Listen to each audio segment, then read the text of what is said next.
Well, welcome back to this week's episode of Nighttime Benders, powered by The Source. I am here with some of Central Oregon's favorite funny faces. We will get right to it this week. John, would you want to introduce yourself for people that might not be familiar with you? My name's John. I'm a comedian here in Bend. I've lived here for 3 years. Come see me. Yeah. And Creach, this isn't your first time here. You're coming back. Please introduce yourself for people that might have missed your first time around. Yeah, my name's Creach. I'm a native Bendite, born and raised here, and travel a little bit. Back here now, and excited to be in the room with other funny people. Yeah. And Jake, this is your very first time here. Please tell people a little bit about yourself. Yeah, I'm a comedian, actor, and writer, and I've lived here off and on since the 90s. So Yes. I was gonna be like, you're the granddaddy of Central Oregon comedy, but that makes you sound much older than you actually are. no, I'm 45. I'll take it. Yeah, right. In the Yeah. comedy world, that's a long life. Well, I was hit by a bunch of drunk drivers in my 20s, so I just didn't like driving anywhere. So really, it was just picking gigs I could walk to. So that's why we started making venues happen in Bend. So Is that a true story? that's absolutely true. I was hit by 3 different drunk drivers in about a 7-year period in my 20s. So all these gigs here that I was doing and working with people, that was all just because it was like, awesome, I'll walk and I'll meet you there, and then we can do stuff. Wow. Well, thank you for laying the foundation for our scene. It sounds like necessity was the mother of invention. Yeah, well, actually, Jennifer Davis was probably the biggest proponent of that. So she started last comic standing for Central Oregon. Mhm. That's really what got everybody networking and working together, and then everybody put their heads together and started making like a scene. There was a community after that. So yeah, it's been a cool ride. It's great to see where it is now and see these guys and you and Yes, all the yes. people doing the things. Yes, and I'm Julia Reed Nichols. I did not say that. And we are Nighttime Benders. And back to talk about really whatever the hell we want to talk about. I have one question on that. Yes. Did you think that drunk drivers wouldn't hit you if you're walking? I felt like I Because I could feel like avoid them a lot faster because Okay, they couldn't you're a trap me with those painted lines on the road. Okay. You're still in a protected box if you're Yeah. driving. I had PTSD before it was cool, is what I was saying, yeah. Wow, Bend can be a real dangerous place, even if it's not a very populated. No, it was one in LA, one in Prineville, and then one actually a block from here. Yeah. Wow, Yeah. all over. Yeah. I had a friend that used to get hit all the time in her bicycle on parking lots. It sounds like you have like that kind of luck where it's just like, Yeah, they were never like Friday night hits or anything like that. One was a Sunday morning, one was a Tuesday night. They were pretty wild times, yeah. wow, you're just that lucky, huh? Lucky, I lived to bitch about it, so. Live to bitch about it. Well, talk Are we allowed to about- do the Yeah, swing? you're allowed to swear. Sweet. Yeah, we press that explicit button. That button. At is last we can pressed. share everything. guys. Yeah, that button is pressed. So speaking about shitty things you've lived through, you lived through a fire, haven't you? Yeah, 9 years ago, I had a house fire around the east side, and everybody made it, even the cat, and got my nephews out before they got a breath of smoke and all that stuff. So yeah, it was 6 months after back surgery, so the back surgery made me able to run away from the fire and all that, so it all worked out. And that fire had nothing to do with like a big fire going on. That was like an individual.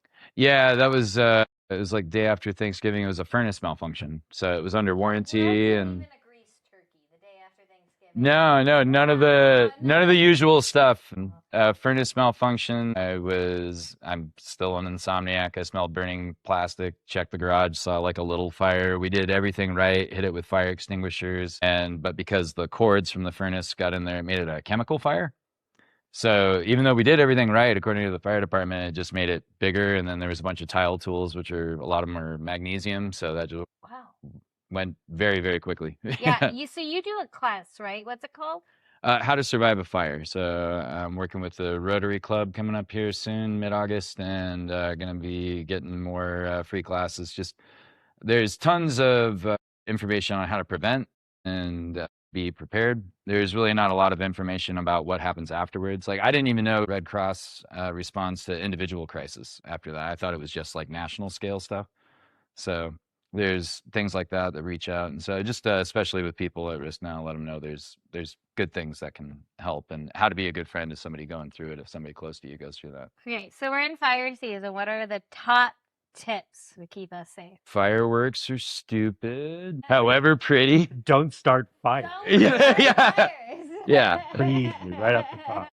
Yeah, if you have somebody in your camp, it's like, it's not camping if you can't make a goddamn s'more. Yeah, that's lose that person. Just a lot of common sense stuff. I mean, there's Firewise and your local fire departments. Like, if you actually want to be a better person about that, there's tons of information out there.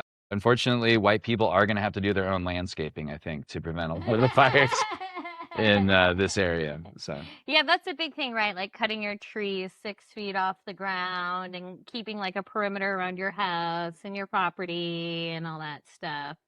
yeah, and having some sort of plan. Like, the biggest thing I tell people is do not count on yourself to be as reasonable as you are right now. Like, count on yourself being a scared idiot when shit goes down. Yeah.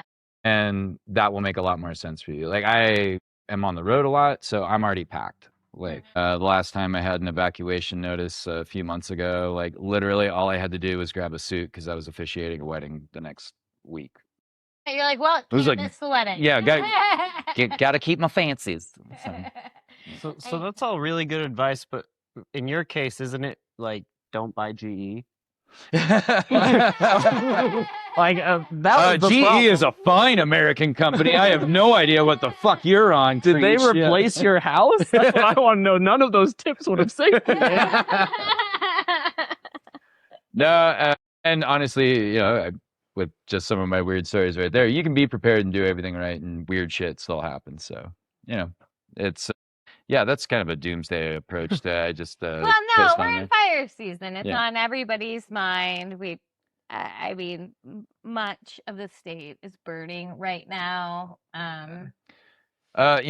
Just imitate your conspiracy theory friends. Have a bug out bag. Yes. Yeah, I did a lot of construction for years, so like I've always got snacks and just stuff to survive like 24 hours with at least. And really, that's all you're gonna be having to do immediately afterwards is just buy yourself time. Make sure. I tell people at the classes a lot of like what I told people when I was a preschool teacher: just halt.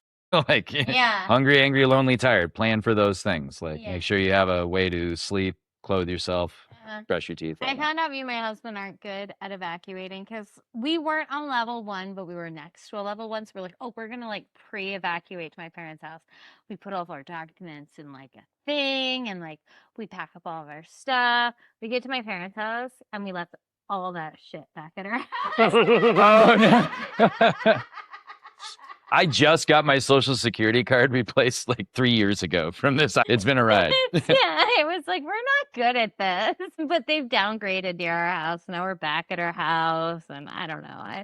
It's the first time I've ever like lived in a property next to like an evacuation zone. So it's like a weird level of concern, but it's like we were talking about, it's like in World War II when the British people were like, keep calm, carry on, just like act like life is normal. Ignore the big smoke cloud in the sky. The biggest thing I will say succinctly about if anyone near you goes through a house fire, do not try to relate to them or cheer them up with a "it's just stuff" comment. Like, fuck you, burn in hell. Like, I had a coworker actually say she knew exactly how me and my family felt because she burnt the lasagna or something like that. Like, everyone on her team was just like, oh. Was she Italian? No. No. Actually, she looked like one of those people that puts mayonnaise in her lasagna. I don't know that for a fact. I'm just assuming and being a bitch, but yeah. Like, I assume lasagna was bullshit. Yeah. But talking about something else that's bullshit, we check ourselves out the registers, but we don't get a discount for that. And is it Rhode Island you said? Yeah, I saw something about Rhode Island. I think Brooklyn is implementing this where they have, if you do self-checkout, you get 10% off your purchase. And the article was Walmart braces for 10%. It's like, you don't have any of your registers open because you're trying to save money. That's what always gets me with like the technology. Like, we're here to save you work, so you work less. And like, do we still get paid? And they're like, no, you lazy piece of shit. You're only paid for when you work. It's just like, who does this benefit? So I guess my question is, are they just going to raise prices 10%? Because, like, if I was a capitalist, that's how I would solve that problem. I'd be like, cool, new law, new prices. Also, kudos to you for just thinking outside of yourself. Giving them the playbook. I've just had asshole rules for self-checkout. If more than one employee has to help me or they give me more than one pointer for how to check out my groceries, then you do it. I step back and I'm like, well, you can figure it out then. Well, you don't just take like the free candy as you go. It's like, It's not the free candy that's not free candy, Creach. I mean, I feel like self-checkout always was a discounted system. Yeah. You get like 4 or something, you ring one of them up, you move all 4 of them into the bag. You're like, I've been getting a 75% discount on everything. Yeah, if they don't want to watch, that's fine. Yeah, they have to realize it's like, that's weird. Nobody's ringing one organic vegetable in years. I think there's that story of somebody who they're like, oh, I steal from Target all the time. And they just waited till it was like $2,000 or $3,000 because it's a felony amount. So basically what I'm saying is you can steal up to $2,999. This is all really useful information. Yeah. So if you go Just through a as house useful as fire, fires, go how through you replace self-checkout, things. and never take more than $2,000. Yeah, and I mean, 1800. Total. They Yeah, will yeah. watch you for years. Oh, okay. Building a case. So that's your cap. Your eyes shot really wide on that. Okay. I need you to not try this twice. You have done the work. Don't try this twice. It only works once. So there's another scam that I want to make you guys aware of that I just became aware of. Okay. My parents are selling their house in Bend, and they got a letter in the mail telling them that they were not in compliance with a new Bend code that requires them to pay for an energy audit if they're going to sell their house. So my parents are very law-abiding people, so they call up the recommended company for this energy audit, and they pay the $300 required dollars to get somebody to come out and put a device in their house and say, like, how energy efficient their house is. Promptly following that, my stepmom got an hour-long solar pitch. Yeah. So basically, she had to pay $300 to have a solar sales guy come to her house, which feels very strange considering they come knocking on your door for free. I don't know this for a fact, but it sounds like Mormons came up with this. Yeah, it's Ben's way of trying to get everybody to do solar. They're like, oh, we make it mandatory that you pay for a sales. But how do you guys feel about this? Does it feel icky to you? Yeah, well, it does. Yeah. no, because it only affects people who are selling their houses. That's true. You're a homeowner already. You have property. You're selling it. You're in a position of power. It's $300. Do you want to sell it or not? I think on laws like that, you should be able to say, you have to fight me to enforce it. Right? If you can beat me in a fight, I will pay that $300 to enforce that. But like, Well, and then they told Don't- me there was going don't to do be a the stupid ones. penalty. And I was like, well, maybe you should roll the dice and see what the penalty is. Right. it Well, can't be worse than listening to a solar guy for an hour. God. it could be like when you don't pay the day fee to park somewhere and the fine is the $5 it would have cost to look at the waterfall in the You first mean place. Probably free parking. Yeah. Mostly free parking. Mostly free parking. They don't have anybody to enforce that in parks anymore. That's the thing about that's the thing about like when we go to like, you know, like these remote places and they're like, make sure you have your day use pass. You're like, are you kidding me? Like anyone up Gonna here find me on the yeah, mountain. you're gonna go come find me and give me a ticket. I'll fight you. I know, and I know you're supposed to get everyone get their passes. Pay the money, give it. Did- Oh, yeah. So I heard the National Park Pass now has Trump's picture on it. Oh, gross. It's a thing now. Yeah. How do you Nice. feel about a president putting their picture on something that's as apolitical as national parks? I'm glad it's his picture and not like one of his kids. Right. Because he definitely put Ivanka on it. Because You want? I don't know if I his can pants? continue that thought process. I smell what you're stepping in. Yeah. What level is this going to be censored to? Is he going to come find me? Yeah, right. I We think don't it's want like- anything that's going to get you like tracked by the CIA. Weirdly enough, it's not unprecedented given we have 4 presidents' heads on a mountain. That's a national park. But they were all dead when that was Yeah, just their happening. face on anything national park. Yeah. No. Yeah. Yeah, but that monument is unsightly. I'm not super stoked No. on it. I think Creach has to put his face on it because it'll yeah. just, the whole thing will break. It like legitimately ruins that entire mountain. Yeah.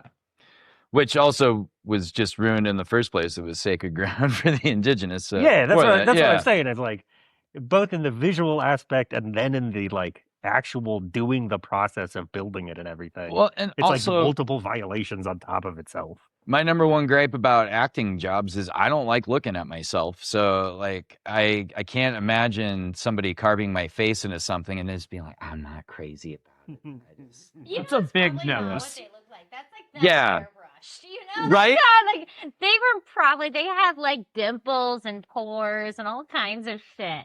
I'm sure The weird lip wrinkle from using dentures. Exactly. Yeah, Honestly, yeah. I'd be fine with Trump being added to it if it's photorealist. There's just someone out there airbrushing it every day. Just spray tan leaking off of it. Okay. Oh, now that we all are leaning on that visual, I want to give people another visual. I want Jake. You've been a Bendite for a long time. You Mhm. and Creach both have. You lived here almost your whole life, right? Yeah, I moved here on my 11th birthday. Yeah. Yeah, and then you've lived here your whole life, right? Yeah. So, how has the Mill District, which for people that might not be in Bend, how would we describe the Mill District today? Today, not full bougie, but a little bougie. It's pretty. It's a nice bougie shopping center. It's the spot where people go to in Bend where they don't actually. It's for people who travel, but they don't actually want to see anything different. So they still go to the chain stores that you can see anywhere else in the country, and it's the same things. Exactly. So it's kind of like that, but it's also like, well-tended lawns, and there's a nice flowing river. It's pretty, and It's next to Hayden Homes Amphitheater, right? So what did that area used to look like? well, it was the actual abandoned old mill. Like, yeah, like how old are you? I'm 31. Oh, okay. Yeah, little baby.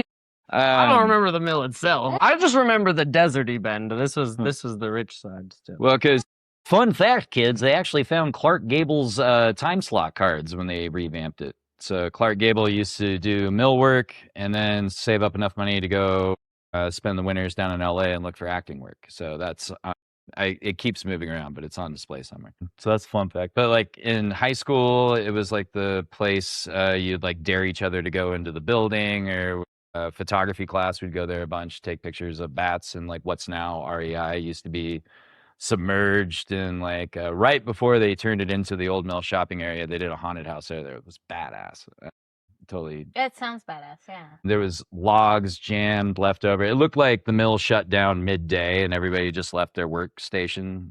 Like, Is Oh, that I love essentially that. what happened? pretty Oh, much. That's got to be what happened. Yeah. Well, because they found like the pikes that they used to like move the logs around. That was like one of the things that used to stab people. They used to tell you not to swim in the river at all. You mean the same river we all float in all the time? You weren't supposed Yeah, to. yeah, that you can buy like a guided floaty Yeah. tour now. Yeah, yeah. That Yeah, you weren't supposed to go in it. Why? Because you would die. all the waste. Yeah, there was like rebar that could like pierce your leg and kill you. There was the spillway. It used to be a hydroelectric dam under the bridge, which is now like where the little surf wave is, and like where people go wee. Yeah, a lot of people did not go wee down that. So like it used to be the poor person activity. Like Yeah. if you were broke, you could float the river, And then you had to get out. but you had to quickly. know how to get the hell out. Yeah, before you went over the spillway and got hurt. Yeah. Oh, It's a mix because on one hand, growing up here, especially if you don't have money, Yeah. you're like, what can I do? You could go to the old mill and watch a movie, or you could go bowling. And that was it. Otherwise, your friends had to be outdoorsy, or you had to be like playing in the desert, which is fun if you have like paintball and stuff. But Mhm. when you have a lot more people come in, there's a lot more to do. Like there's now people, there's like a K1 racing, huge on pickleball, huge on just every single sport or activity you could want has exploded, and it's nice to have options. mm-hmm. It's not nice when a lot of people come in because they're like, oh, this is so beautiful. And then they start changing laws. And then those laws are like, hey, now you have to have an energy thing before you start Right. a car. Like, that's the Yeah. most California thing I've heard.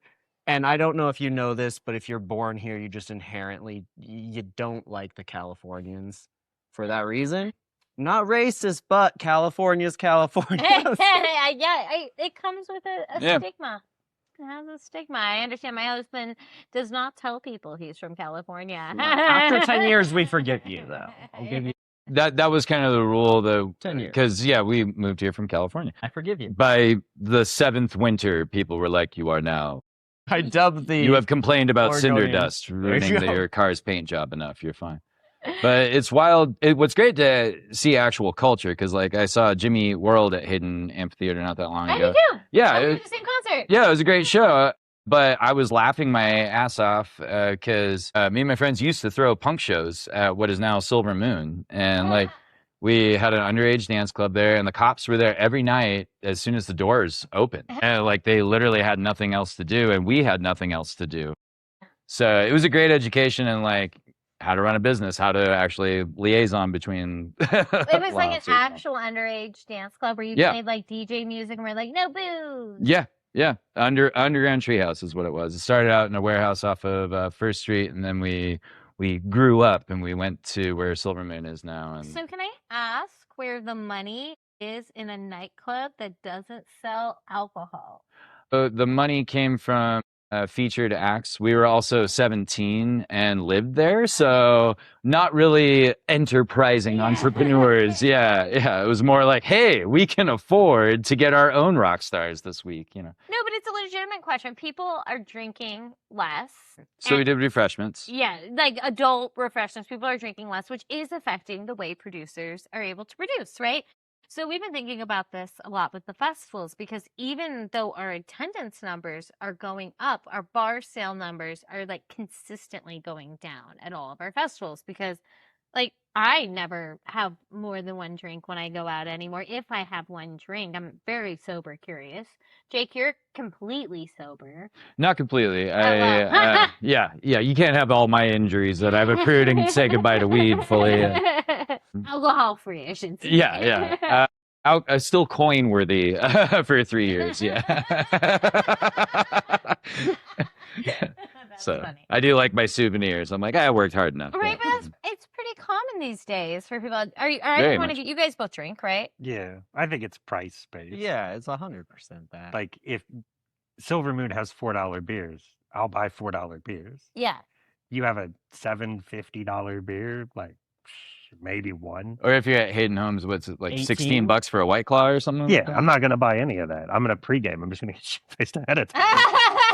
Like even if it's just in the parking lot, I'll just. So you chug pass some. out at the amphitheater the night before and then just wake up still going.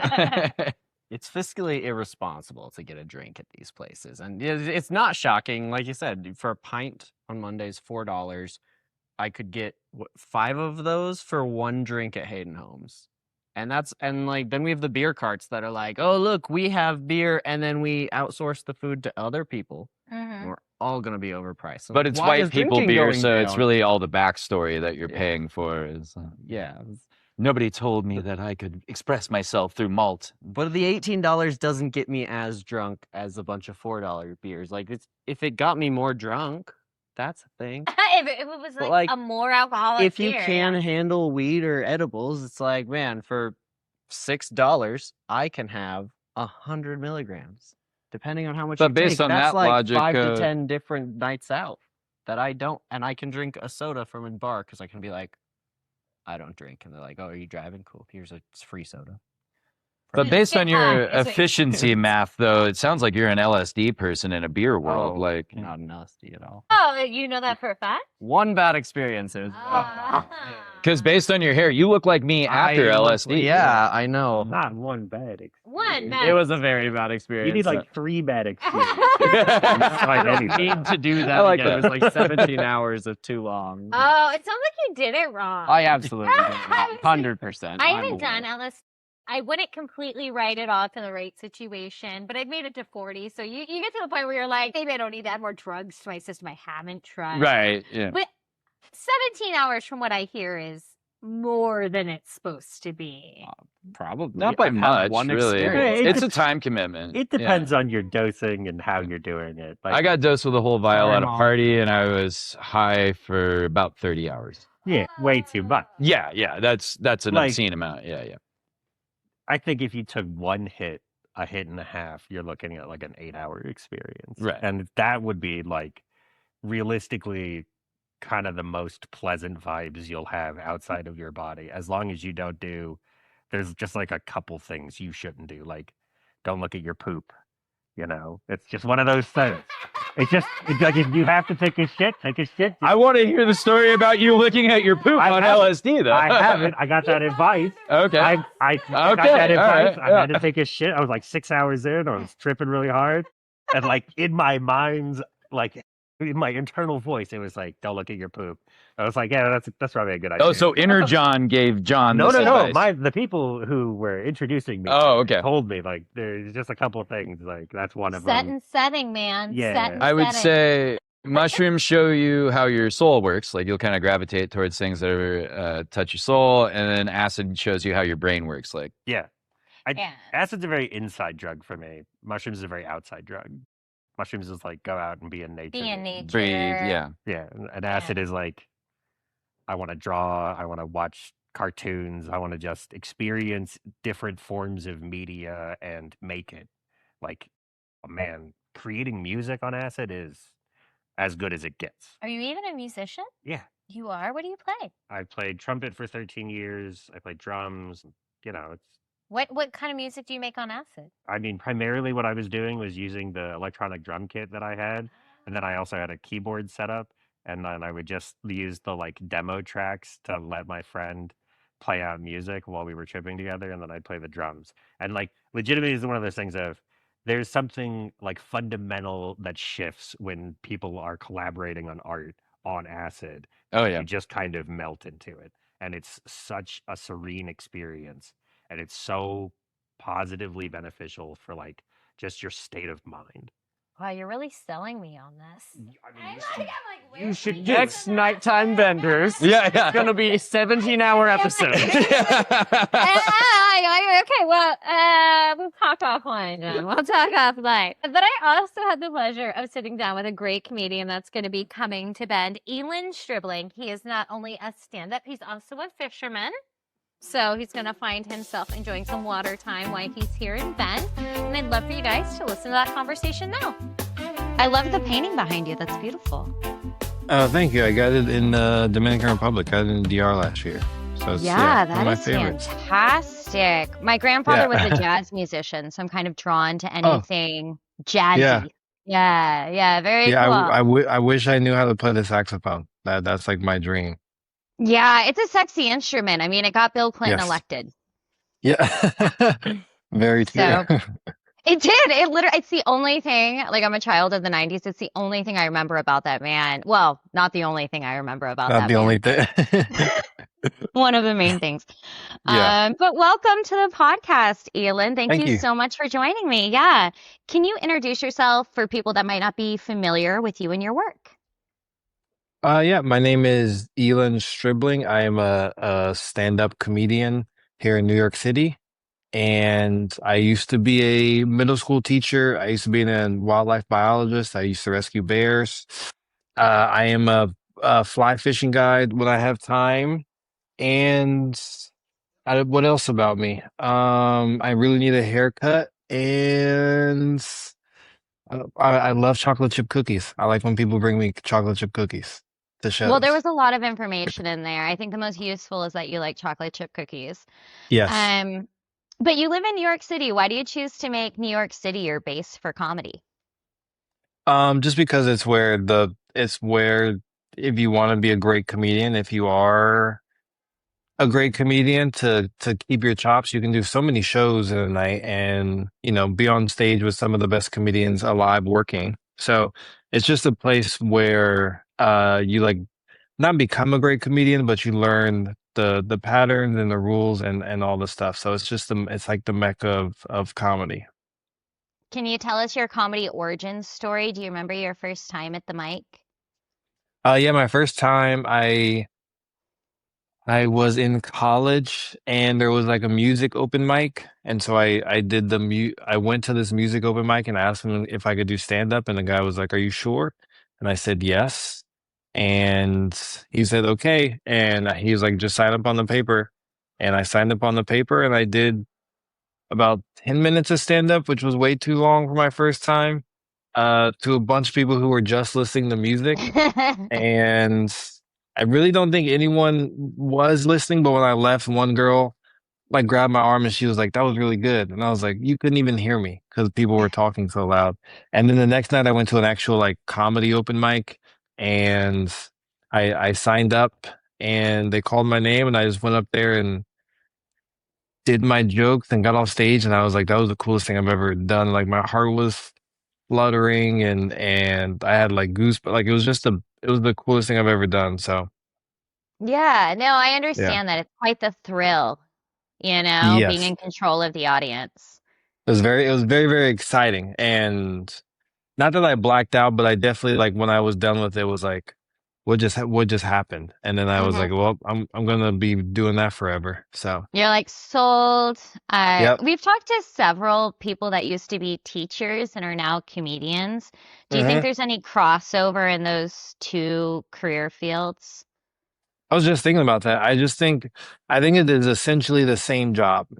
It's like people who don't want to listen to you, people who don't want to listen to you, and you're trying to give them some sort of information. You're like trying to convey something that they don't really care about or they don't really want to listen to. And then, you got the rowdy ones, you got the good ones. It's public speaking, it's composure, yeah, I just think it's the exact same job. Yeah, right. Like I think it really sets you guys up well because Uh-huh. I love teacher comedians. So you're part of a very great group of people in my eyes. Yeah. Yeah, Yeah. I mean, having a drunk person yell at you is the same as having like a middle school boy who's doing like fart noises the entire class. It's the same thing. And for people who haven't watched any of your clips online, what kind of themes do you typically explore in your comedy? What can people expect to hear? Yeah, my stand-up, nothing is off limits. I've talked about it all. I try to be silly. I love being silly on stage. Even a little bit facetious. So I talk about dating. I talk about my family. I talk about uh I have like a lot of animal jokes, like a lot of wildlife jokes. I talk about sex. I talk about I don't really know how to like describe it. I do like telling stories. I feel like that's I love storytelling and I love listening to people who are great storytellers. Hmm. So I tell like a series of stories with different themes in them or different punchlines or topics. So yeah. Yeah, no, your comedy is great. I always dig through people's clips before hmm I sit down with them so I can kind of get a feel. And I mean, you feel like a buddy, which I think is the goal, right? Like, I feel like I'm like, Yes. you're warm and fun and a party, and I love it. It's great Yeah. times. That's perfect. I also saw on your social media that you are a fisherman, which will be very Yes. welcomed here in Central Oregon. Are you planning on fishing while you're here? I am. I've already messaged. If anyone is listening to this and wants to invite me on the water, I'm gonna bring my fly rod and try to do, maybe come in a day before or get up one morning before some of the shows and go on like a little fishing excursion. But I would love to fish when I'm there for some bull trout or whatever else is in the water. It's like a fisherman's paradise. Yeah, I mean, the river is just a couple blocks away from the venue that you're at. So, I amazing. mean, you don't even have to get up like that early to get to the Yeah, yeah, yeah, water. yeah, yeah. You'll see people just like fishing off of kayaks right in town.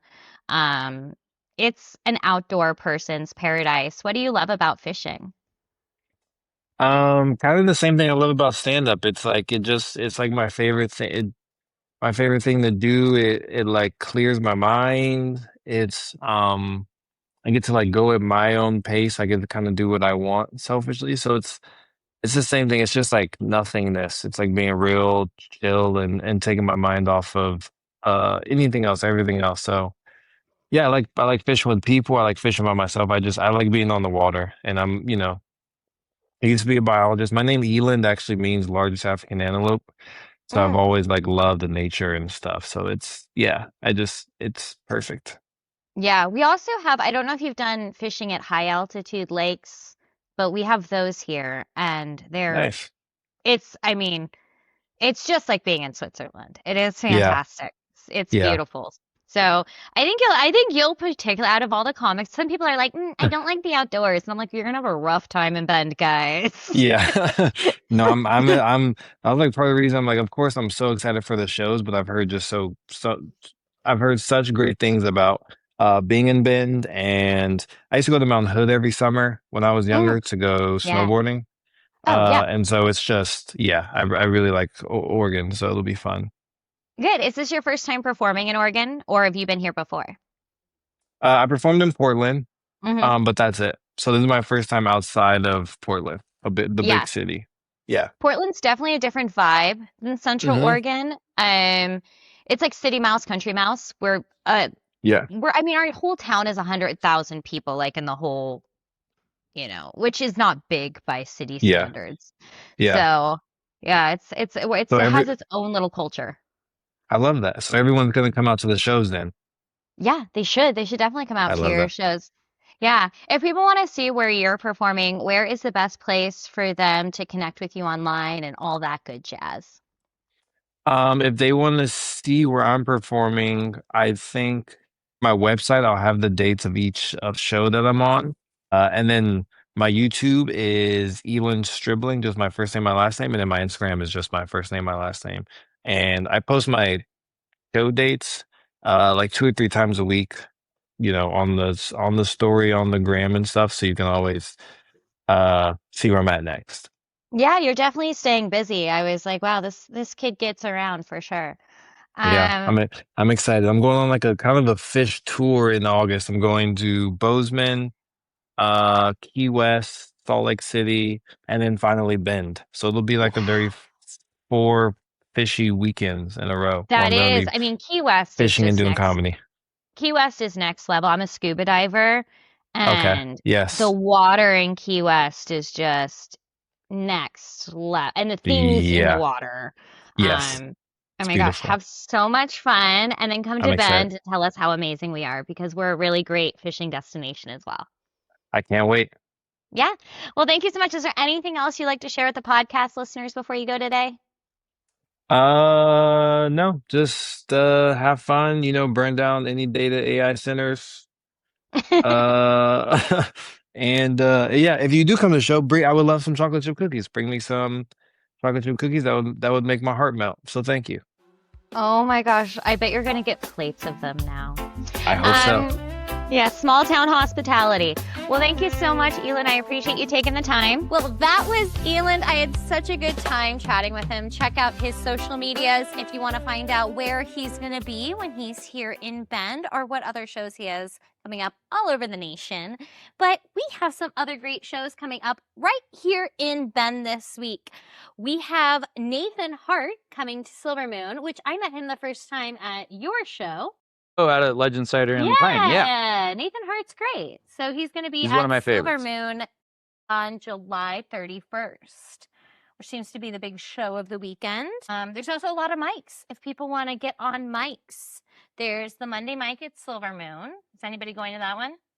Yeah, I'll be there. Yeah, you'll be there. Okay. Wednesday at Craft. Anybody going to that one? I'll Most definitely be likely. there. I try. I always end up busy on Wednesdays for some reason. Yeah. And then Thursdays at Worthy.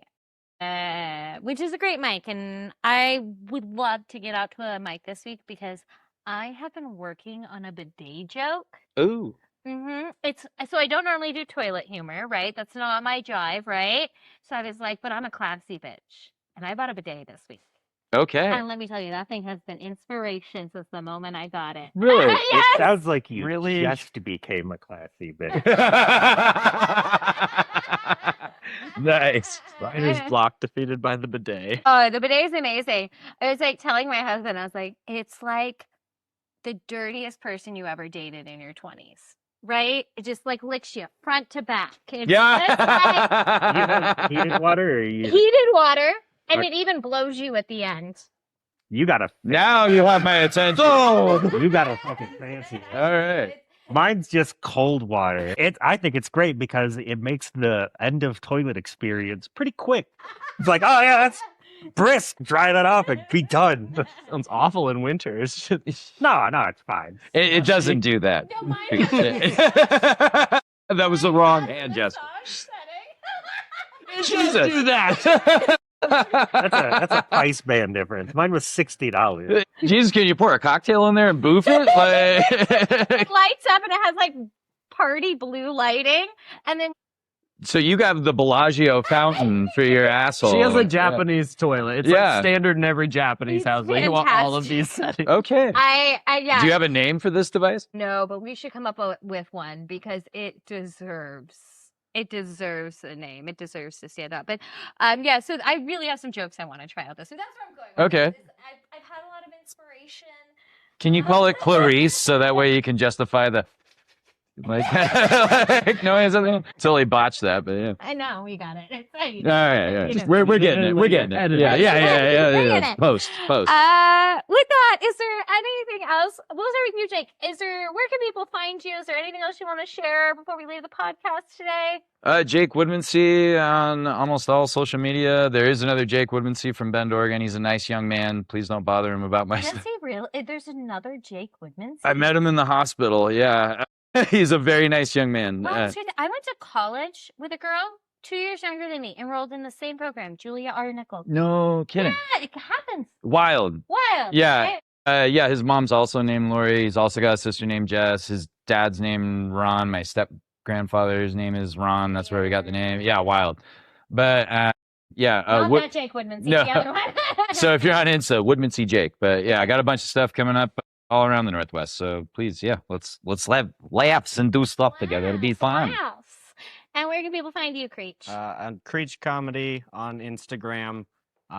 If you look up Creach, there's a lot of us, but all of us get my face because I just had that as a fun prank to my siblings. If they're not going to get on stage, this is what you see. Creach Comedy. And John, what about you? You can get me on my website, downtownjonbrown.com. And then that has links to everything else on it. Fantastic. Is there links for your music on there? No, I think there should be. I don't. It's in a much more experimental place. Kind of got that I've read vibe. your That's comment. why I was intrigued. Yeah. Love it. I'm Julia Reed Nichols. We are Nighttime Vendors. If you want to sign up for the World's Funniest Gnome Contest, you have until July 31st to do that at the Little Woody website. Other than that, we will be back next week with more of Central Oregon's favorite funny faces. Till next time, bye. Bye.